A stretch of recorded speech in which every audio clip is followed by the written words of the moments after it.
Hey guys, Alicorn here. This is the last of 3 videos on how the 5 units in Dominus work. In the first video, we talked about power, what strengths and weaknesses each unit has. Last video, we looked at the movement speed of each unit in the different game speed modes. And today, we're going to look at the bonuses that units get against other units. Location bonus, unit bonus, and both. Watch the whole thing to get everything you need, but click here to skip to the different sections. Location bonus, unit bonus, and both together. Now this is only the basics of bonus, covering the total strength of any given unit against another type of unit, location bonus, as well as the 2 types of bonuses added together. I'll save advanced calculation of bonus, with multiple units involved, for my video on the battle calculator, as it involves a lot of math. Lots of math. We've got lots of ground to cover, so let's go.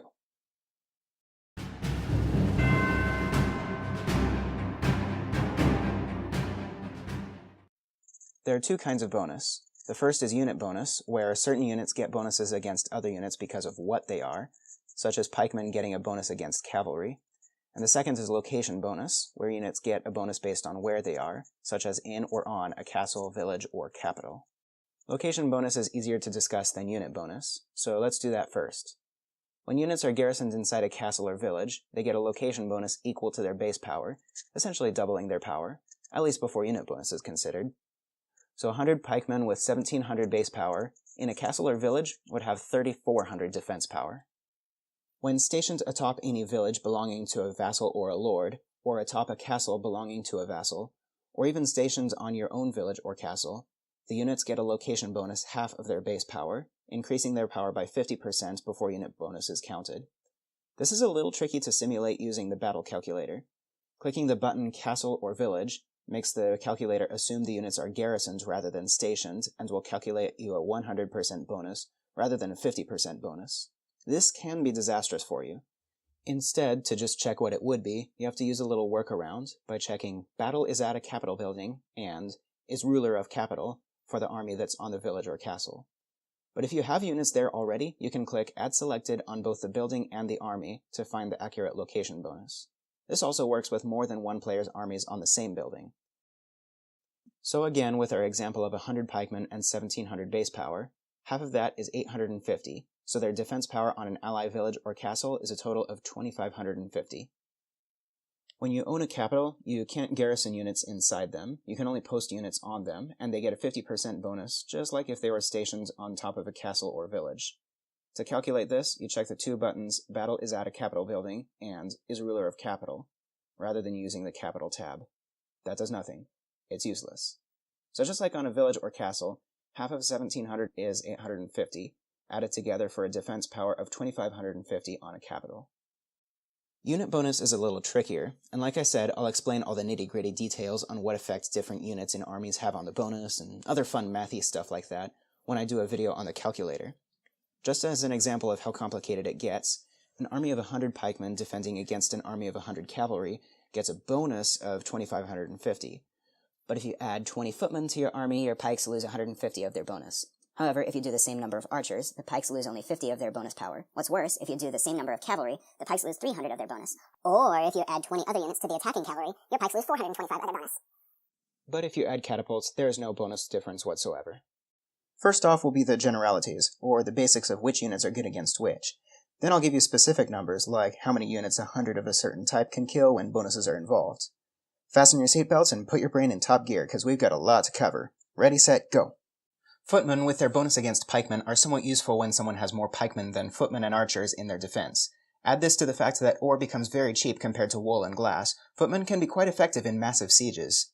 One little used fact, even though cavalry get a bonus against footmen, their defense power is only 5, while the attack power of footmen is 13. So when a footman attacks a cavalry, the cavalry's 5 is multiplied by 1.5 and added to 5 again to get 12.5 or 12, which is less than 13. So with equal amounts of footmen and cavalry, attacking footmen actually win.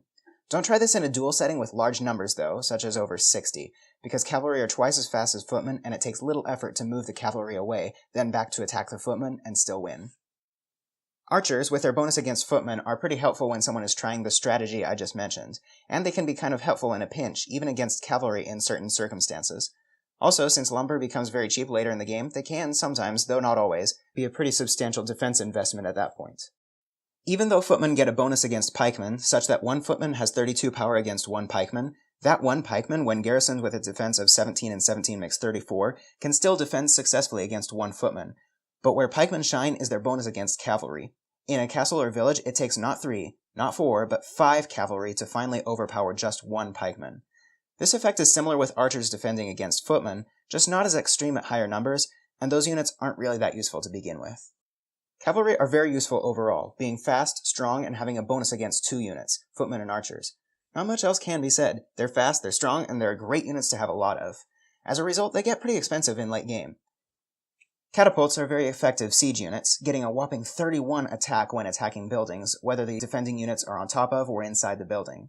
They do not get a bonus against any units, however, and except for the fact that their defense power is 1, no unit gets a bonus against them.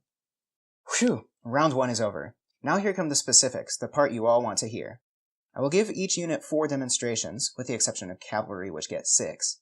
These demonstrations will be when going against what they get a bonus against, when going against what gets a bonus against them, how many they can kill when attacking, and how many they can kill when defending.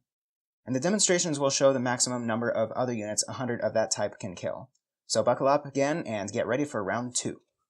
When 100 footmen attack, they can kill up to 191 pikemen, and can kill 103 cavalry. When they defend against pikemen, which have terrible offense anyway, they are practically invulnerable. They can take up to 1,624 pikemen without losing a battle, and it takes 1,626 pikemen to kill 100 footmen. You hear that, kids? Don't attack with pikemen. And only 41 cavalry can kill 100 footmen. When 100 archers attack, they can only kill 96 footmen or 39 cavalry, so they aren't very good at attacking at all. When defending, though, they can withstand up to 288 footmen, but they final buckle at 289 footmen. They are also weak against cavalry, being defeated by only 47 cavalry. When 100 pikemen attack, they can do surprisingly decent damage against cavalry, which have a low defense power anyway, and are able to kill 99 of them. However, 100 pikes can only defeat 6 defending footmen before getting cremated by 7. Now defending is an entirely different story. 100 pikemen can beat 327 cavalry before breaking under the 328th. They even fare fairly well against footmen, killing 52 footmen before 53 can finally defeat them. When 100 cavalry attack, they can kill 249 footmen or 216 archers, but can only get 30 pikemen before being chased away, and even then, when defeating an army of pikemen, the pikes only lose 11 units at a time while the cavalry lose 15, and it's even worse when the pikes are garrisoned in a castle or village, so the pikes only lose 8 and the cavalry lose 15. When defending, 100 cavalry can defeat 96 footmen, 249 archers, or 99 pikes. When 100 catapults attack a castle or village, they can generally kill a combo of footmen, archers, and pikemen up to an equal number as there are catapults. For example, 20 footmen, 40 archers, and 40 pikes. Or 30, 30, 40. Or 50, 30, 20. Or the same with twice the cavalry. For example, 20, 20, 40 is 80, and the remaining 20 times 2 is 40 cavalry. Times 3 also works, but let's just keep it at 2 times to err on the safe side. When 100 catapults attack a capital or units on top of a building, they can kill a foot archer pike combo ranging in size from 120 to 150, depending on how pike heavy it is. When in the field, with their power of 1, just 8 attacking cavalry or footmen, or 7 defending archers or 6 defending pikemen, can take out all 100 cats. This is why it is extremely important to bring defense along with your catapults. Not to attack with, but to keep them safe when traveling. However, and this is important, when the army with catapults reaches its target, you should split off the defensive units before it hits. Because I think I've mentioned this before, you don't want to attack with archers and pikes. Phew, we got through round 2. I won't go into too much detail with round 3, because that's more of a calculator video topic, dealing with total bonus, adding both location and unit bonuses together. Oh yeah, bonus multipliers don't stack, as in the power for 1 is calculated and the next bonus is calculated on top of that. No, they add. So location and unit bonus are calculated separately, and then added to the base power. Here we go. Really quick, this is a preview of what you might see in the calculator video. Garrisoned in a castle or village, 100 archers and 100 pikemen get 1500 plus 1700 equals 3200 location bonus, and when defending against 100 footmen and 100 cavalry, get 2400 unit bonus. So 3200 base plus 2400 unit plus 3200 location bonus equals 8800 total power. The 100 foot cav combo gets no location bonus, and the 1950 unit bonus, footmen versus pikemen, cavalry versus archers, for a total of 4550 power, losing to the defense. However, if you double the offense to 200 footmen and cavalry, they now have 9100 total power, just barely winning against the 8800 defense. So in general, if with footmen and cavalry you are attacking a castle or village, you want to bring at least twice the number of units that the defending castle has. For example, if they have 200 units, you'll want to bring 400, or if they have 500 units, you'll want to bring 1000. On a castle, village, or capital, 10 archers and 10 pikemen versus footmen and or cavalry get this total power. Base power 320 plus unit bonus 240 plus location bonus 160 equals 720 final power. To defeat this, you need a minimum total of 32 footmen or cavalry. 416 base power plus 312 unit bonus equals 728 power. You can actually turn this into a practical formula for attacking caps with equal archer and pike combos. I like to call this the 16 per 10 rule.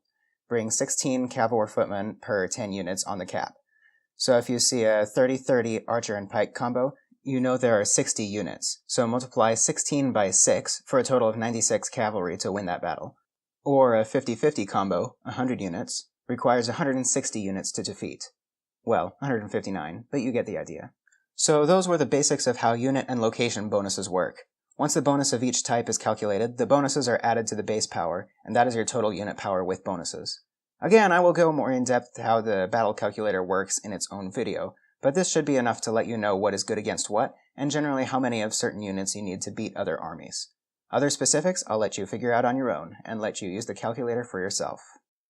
Well, if you have any questions about the individual units, please ask in the comments, and I'll do my best to answer them when I get around to doing a video on those individual units. And as always, if you have a request for a specific topic, just ask for it, and I'll do a video on that in the near future. Until then, this is Alicorn signing out.